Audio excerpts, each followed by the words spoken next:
দেখো, আমরা শুরু করছি ম্যাথ প্র্যাকটিস ক্লাস। প্রথম অঙ্ক দেখো, খুব সহজ অঙ্ক দিয়ে শুরু করছি।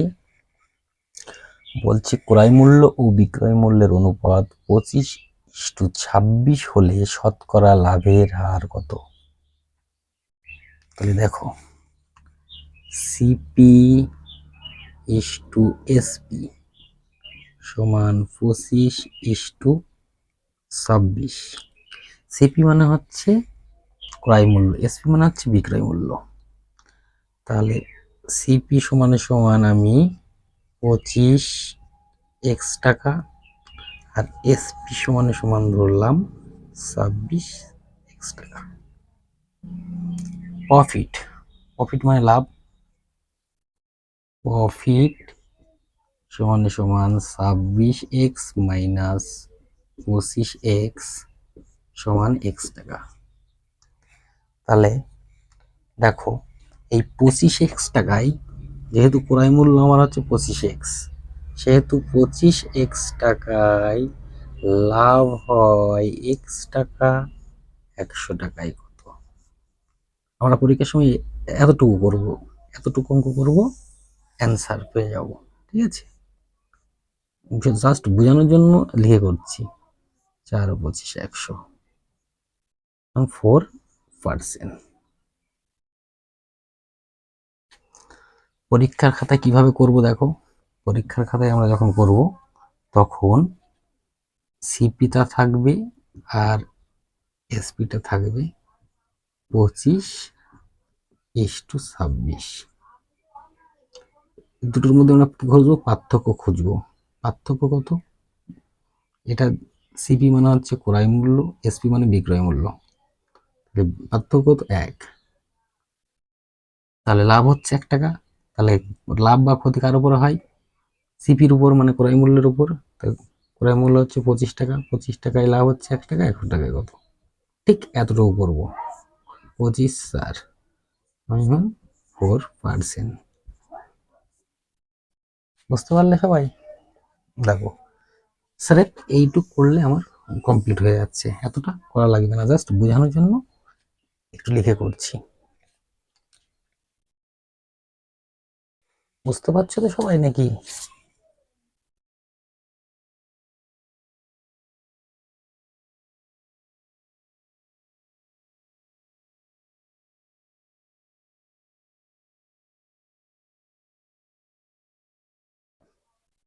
পরের অঙ্ক দেখো,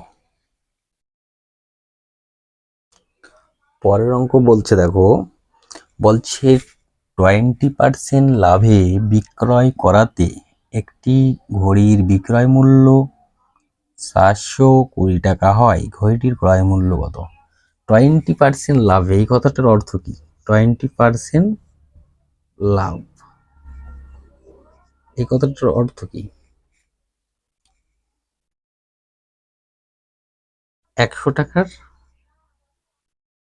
100 টাকার জিনিস বিক্রয় করছে, বিক্রয় করে 120 টাকায়। বুঝতে পারছো? তাহলে লিখতে পারছি 120 টাকা বিক্রয় মূল্য প্রশ্নে বলা আছে, আবার একটি ঘড়ির বিক্রয় মূল্য 420 টাকা। এটা সমান 420 টাকা লিখতে পারি। একে কত? 120, আর 100 কত? ক্রয় মূল্য বের করতে বলেছে, সিপি। তাহলে 420/120 গুণ 100। কাটাকাটি করো, কাটাকাটি করো।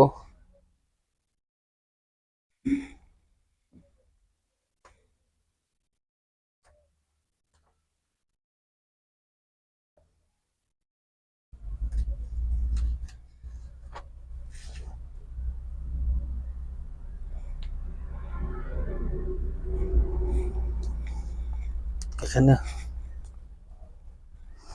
এখানে হচ্ছে দেখা যাচ্ছে না, তাহলে এখানে করে দাও। তাহলে 420 বাই 120 গুণ 100 কত হচ্ছে?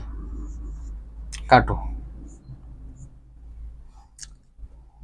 6 দুগুণি 12, 6 7 42, 50, 5 7 35, তাহলে কত হচ্ছে? 350 টাকা সিপি বেরিয়ে গেছে। কিন্তু পরীক্ষার হলে আমরা এভাবে করব না। পরীক্ষার হলে আমরা করব কিভাবে, দেখে নাও। পরীক্ষার হলে করব আমরা কিভাবে, একটু দেখে নাও।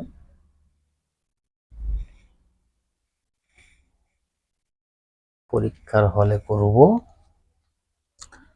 আমার বিক্রয় মূল্য বলেছে কত টাকা? 420 টাকা, কিন্তু আমার চেয়েছে ক্রয় মূল্য, তাহলে 100 টাকা উপরে দাও আর 120 টাকা নিচে দাও, হয়ে গেছে। এক লাইনে উত্তর বের করবো। 6 দুগুণি 12, 6 7 42, 50, 5 7 35, 350, এটাই সিপি বা ক্রয় মূল্য। পরীক্ষার হলে আমরা করব এতটুকু, জাস্ট এতটুকু। আর এটা করানো হলো বোঝানোর জন্য, ঠিক আছে।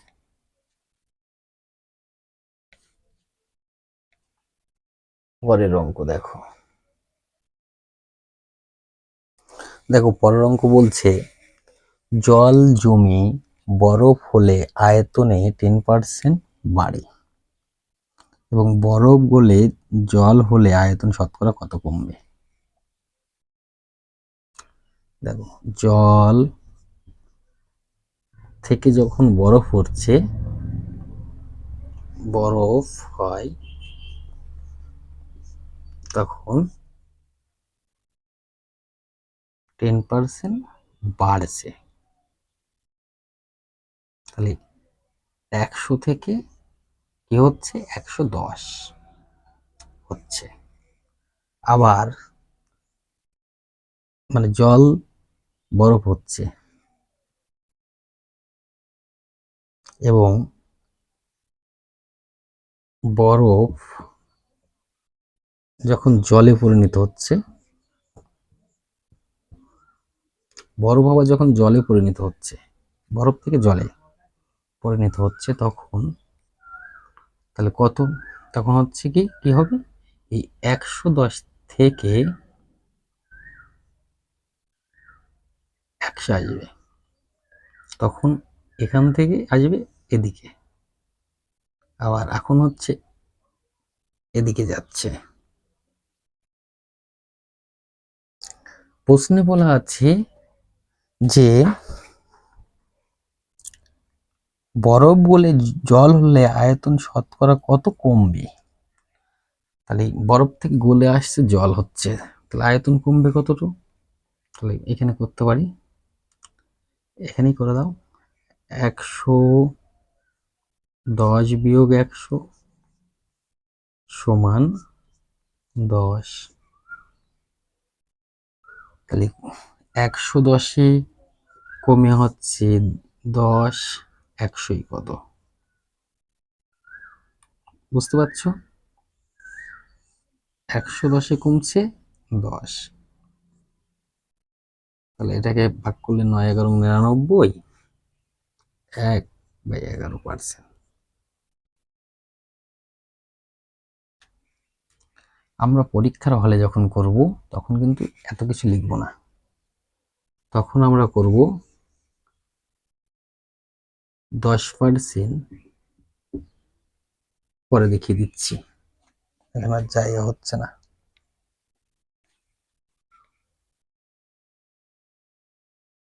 হয়ে যাবে মনে হচ্ছে, দেখি না। 10% সমান সমান বৃদ্ধি পাচ্ছে, 10% বাড়ছে, মানে 110। কোথা থেকে? 100 থেকে 110 হচ্ছে, 100 থেকে 110 হচ্ছে। কিন্তু আবার বলছে যখন বরফ জলে পরিণত হচ্ছে তখন 110 থেকে 100 আসছে। বুঝতে পারছো? তাহলে এই দুটো বিয়োগ করো, তাহলে 110 থেকে যদি 100 বিয়োগ হয় তাহলে কত হবে? 10। 110-এ 10 কমে 100 কত? একদম এক লাইনে করবো, 11% কমবে। ঠিক স্রেফ এইটুক অঙ্ক করবো পরীক্ষার হলে।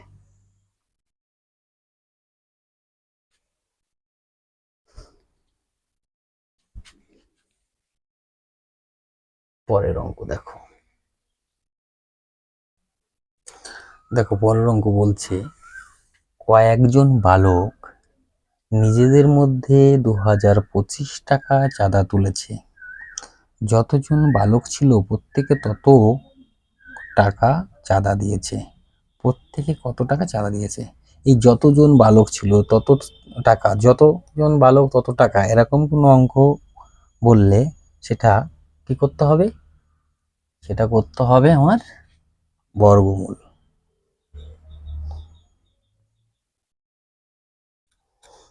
করো। 2025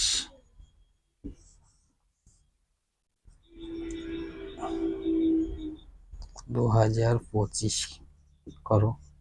বাচ্চা বয়সের নিয়ম, 4 4 16, 4 25, এটা ডবল হয়ে যাবে 8, 5 5 425। তাহলে প্রত্যেকে কত করে চাঁদা দিয়েছিল? প্রত্যেকে 45 টাকা করে চাঁদা দিয়েছিল।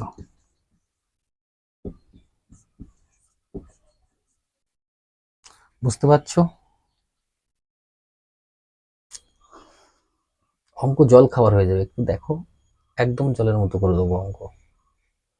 পরের অঙ্ক দেখো, বলছে একটি আসল 25 বছরে 3 গুণ হয় সরল সুদে, সুদের হার কত? 25 বছরে 3 গুণ হচ্ছে, তাহলে 100 টাকা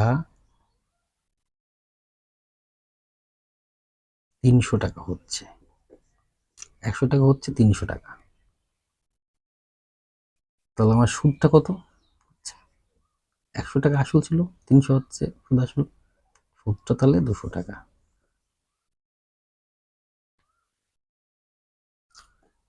কত বছর হচ্ছে এই 200 টাকা? এই 200 টাকাটা হচ্ছে কত বছরে?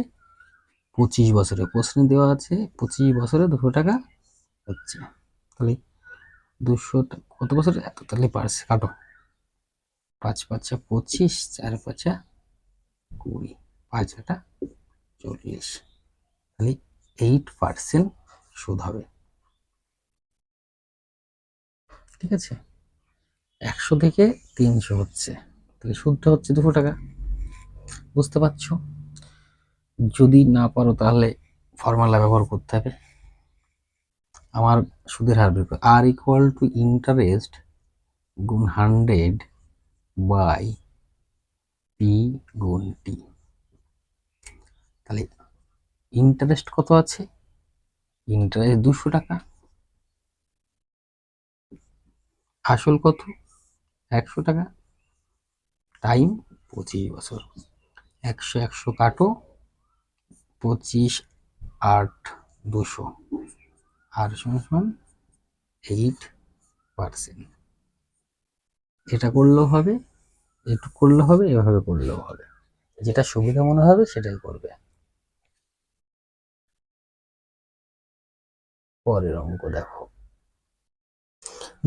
পরের অঙ্ক বলছে একজন ভদ্রলোক 11টি দ্রব্যের ক্রয় মূল্যে 10টি বিক্রয় করে। একজন ভদ্রলোক 11টি দ্রব্যের ক্রয় মূল্যে, 11টা দ্রব্যের ক্রয় মূল্যে মানে সিপি, 11টা দ্রব্যের সিপি সমান 10টির এসপি। তাহলে সিপি বাই এসপি সমান 10/11। তাহলে আমার সিপিটা হচ্ছে 11, সিপিটা হচ্ছে 10 টাকা আর এসপি হচ্ছে 11 টাকা, মানে ক্রয় মূল্য 10 টাকা, বিক্রয় মূল্য 11 টাকা। তাহলে প্রফিট হবে, বিক্রয় মূল্য বেশি আছে, তাহলে প্রফিট হচ্ছে 1 টাকা। কার উপরে? এই 10 টাকার উপরে। 100 টাকায় কত? 10%। উত্তর হবে 10% প্রফিট।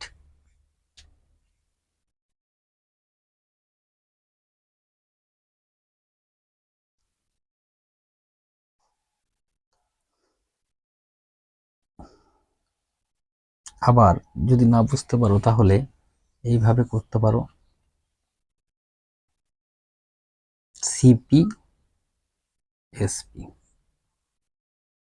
আমার প্রশ্নে বলা আছে যে 11টি হচ্ছে কি ক্রয় মূল্য। প্রশ্নে যেটা বলা, এই ধরনের অঙ্কের ক্ষেত্রে প্রশ্নে যেটা বলা থাকবে তার উল্টো লিখতে হবে। 11টা দ্রব্যের ক্রয় মূল্য বলেছে, তাহলে 11টা দ্রব্যের বিক্রয় মূল্য হবে। আর দেখো 10টির হচ্ছে বিক্রয় মূল্য বলেছে, সেটা 10টা হচ্ছে সিপি হবে। বুঝতে পারছো?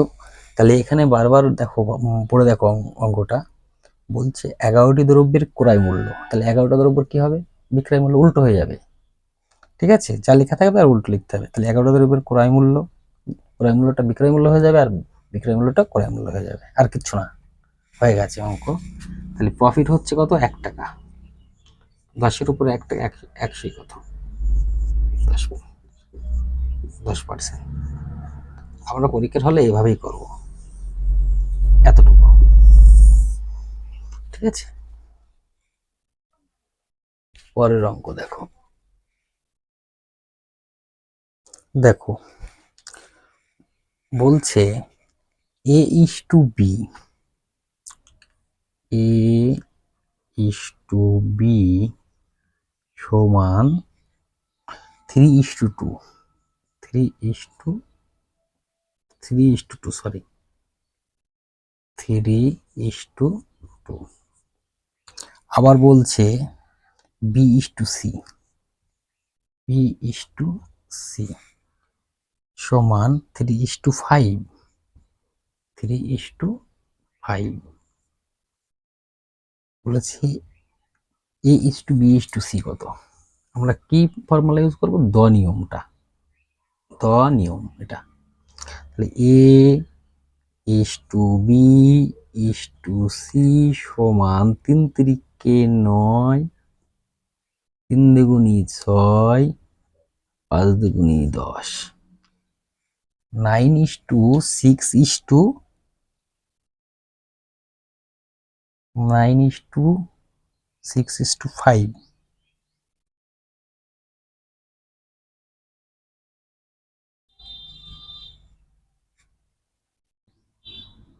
সরি 5 হবে কেন? 10 হবে তো,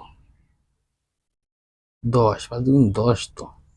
দ নিয়ম 3, 3×9, 3×6 আর 5×10। পরের অঙ্ক দেখো। দেখো বলছে কোনো একটা নির্দিষ্ট টাকা নির্দিষ্ট বার্ষিক সরল সুদের হারে 10 বছরে দ্বিগুণ হয়, এটি কত বছরে 3 গুণ হবে? 10 বছরে দ্বিগুণ, এই কথার অর্থ কি? 100 টাকা হচ্ছে কত? 200 টাকা। সুদ হচ্ছে কত? তাহলে সুদটা আমার হচ্ছে 100 টাকা। তাহলে সুদের হার বের করতে গেলে আমার কি করতে হবে? বছর দিয়ে ভাগ করতে হবে। গত বছর বলেছিল 10 বছর, তাহলে করে দাও। 100কে 10 দিয়ে ভাগ করলে পার্সেন্টেজ বেরিয়ে যাবে। 10 × 10 = 100, 10%। বুঝতে পারছো? তারপর আবার বলেছে এটি কত বছরে 3 গুণ হবে। আবার বলেছে কত বছরে 3 গুণ হবে। দেখো তাহলে 100 টাকা হচ্ছে 300 টাকা, তাহলে সুদটা কত হচ্ছে? সুদ হচ্ছে 200 টাকা। এই যে সুদ বেরোলো, এই সুদ থেকে পার্সেন্টেজ দিয়ে ভাগ করে দাও, তাহলে বছর বেরিয়ে যাবো। 200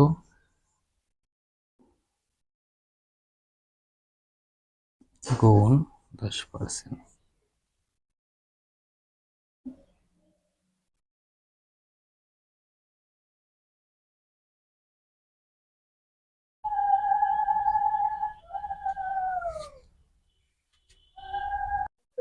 করো তাহলে, কাটো। 20 বছর, এটাই সঠিক উত্তর। পরের প্রশ্ন দেখো।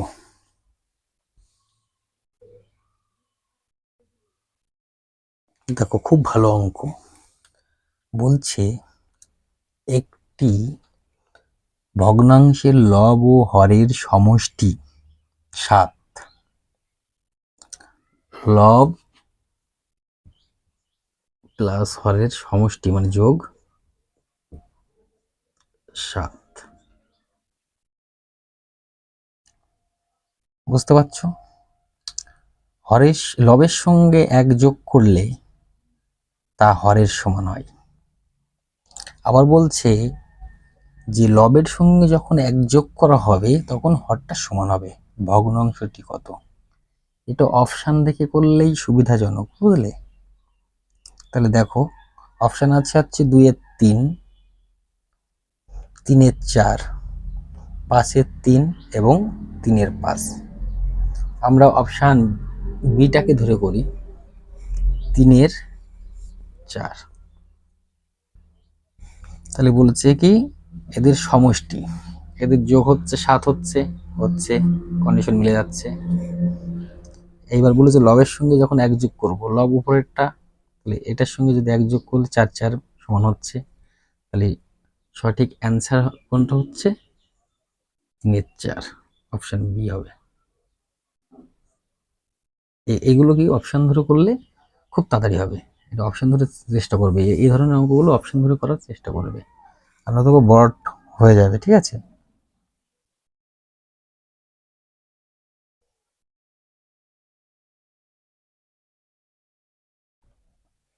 দেখো এই অঙ্কটা যদি বড়টে করো, তাহলে কি বলছে লব ও হরের সমষ্টি হচ্ছে 7। তাহলে এক্স বাই ওয়াই, এটা লব এটা হর, এক্স ওয়াই ধরে করো, বড় হয়ে যাবে, তার জন্য ওইভাবে অপশান ধরিয়ে শেখালাম। তাহলে দেখো এক্স প্লাস ওয়াই সমান আমার কত হচ্ছে? 7। আবার বলছে যে লবের সঙ্গে যদি 1 যোগ করলে তা হরের সমান হয়। লবের সঙ্গে 1 যোগ করলে তা হরের সমান হয়। এবার দেখো তাহলে এক্স এটাকে দিয়ে আনলে মাইনাস হয়ে যাবে, 1 দিকে গেলে -1। তাহলে এক্স প্লাস 7 সমান, সরি, এক্স প্লাস ওয়াই সমান 7 আর এক্স মাইনাস ওয়াই সমান -1। কাটো, প্লাস মাইনাসে কেটে যাচ্ছে। 2x সমান, বিয়োগ করলে 6, তাহলে 3 হচ্ছে। তাহলে এক্স সমান সমান আমার 3। এবার বলছে ওয়াই এর মান বের করতে হবে, তাই তো? এখানে 1 নম্বর, এটা 2 নম্বর ধরে করতে পারো সমীকরণ ধরে, বা এটাও 3, এটা 4 ধরতে পারো। এইবার বলছে আমার ওয়াই এর এক্স এর মান পেয়ে গেছি, তাহলে x plus y equal to 7, x এর মান 3 হলে 7, ওয়াই ইকুয়াল টু 7 মাইনাস 3 সমান 4, ওয়াই ইকুয়াল টু 4। তাহলে লব বাই হর কত হচ্ছে? 3/4। এভাবে করলে একটু বড় হবে, আর ওইভাবে অপশন ধরে করলে দ্রুত হবে। ঠিক আছে, পরের অঙ্ক দেখো।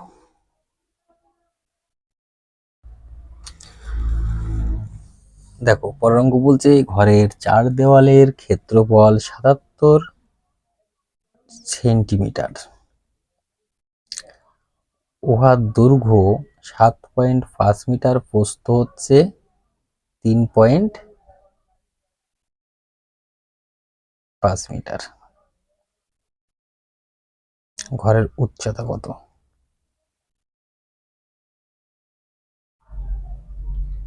দেখো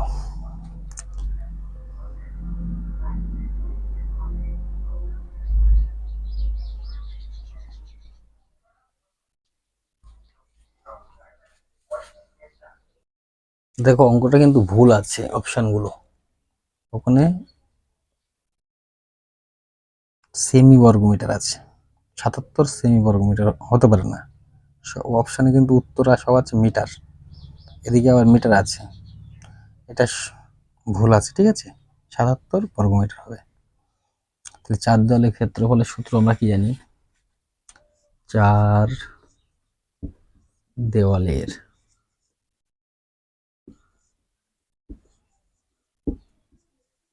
ক্ষেত্রফল, এটা মাথায় রাখতে হবে। 2 ইন্টু দৈর্ঘ্য প্লাস প্রস্থ ইন্টু উচ্চতা।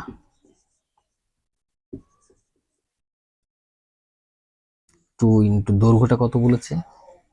দৈর্ঘ্য বলেছে 7.5, প্রস্থ 3.5, এবং উচ্চতা হচ্ছে জানা নেই, এইচ ধরে নাও। এটা সমান 77 বর্গমিটার। এটাও বর্গমিটার, এটা বর্গমিটার হয়ে যাচ্ছে। তাহলে 2 ইন্টু 11 গুণ এইচ,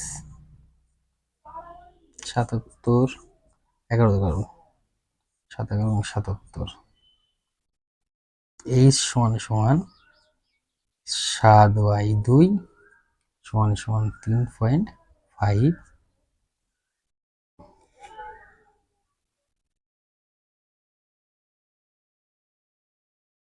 বর্গমিটার বা মিটার স্কয়ার।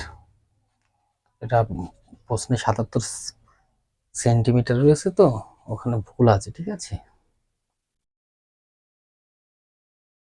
তাহলে আজ এই পর্যন্ত। ঠিক আছে, নেক্সট দিন আবার দেখা হবে। সবাই চ্যানেলটাকে শেয়ার করো বেশি বেশি করে। ঠিক আছে, কমেন্ট করো এবং দেখো, আস্তে আস্তে সব অঙ্ক শিখে যাবে। ঠিক আছে, ভালো করে দেখো, বারবার দেখো, ক্লাসটা শিখে যাবে। সবাই সুস্থ থেকো, ভালো থেকো।